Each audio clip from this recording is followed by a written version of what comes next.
PS న్యూస్కి స్వాగతం. ప్రజాసేవ మా లక్ష్యం. నేను మీ ఎల్పిఎస్. బీసీల అభ్యున్నతికి తెలుగుదేశం పార్టీ కట్టుబడి ఉందని, తెలుగుదేశం పార్టీకి బీసీలే వెన్నుముక అన్నారు పెదకూరపాడు నియోజకవర్గం మాజీ శాసనసభ్యులు డాక్టర్ కొమ్మాలపాటి శ్రీధర్. పల్నాడు జిల్లా పెదకూరపాడు నియోజకవర్గం మండల కేంద్రం క్రోసూరులో క్రోసూరు, బెల్లంకొండ మండలాల జైహో బీసీ కార్యక్రమాన్ని గురువారం నిర్వహించడం జరిగింది.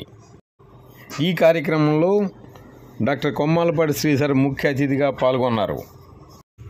తెలుగుదేశం పార్టీ శ్రేణులు, బీసీ నేతలు ఎర్రబాలె నుండి క్రోసూరు వరకు భారీ ర్యాలీ నిర్వహించి డాక్టర్ కొమ్మాలపాటి శ్రీధర్కు ఘన స్వాగతం పలికారు.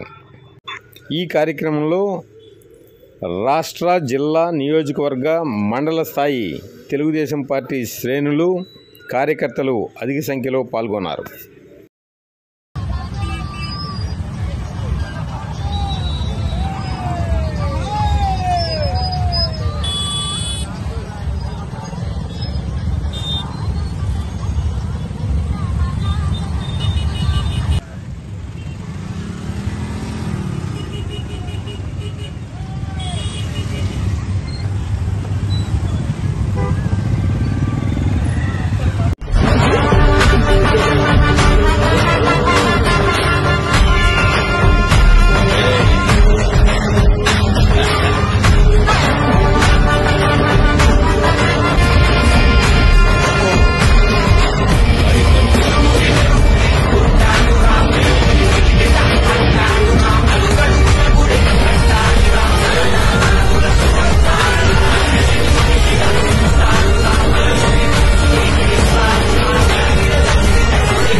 తన దాడికి అడవికి హడలే చెడు చెరపగ తన గురి పెడితే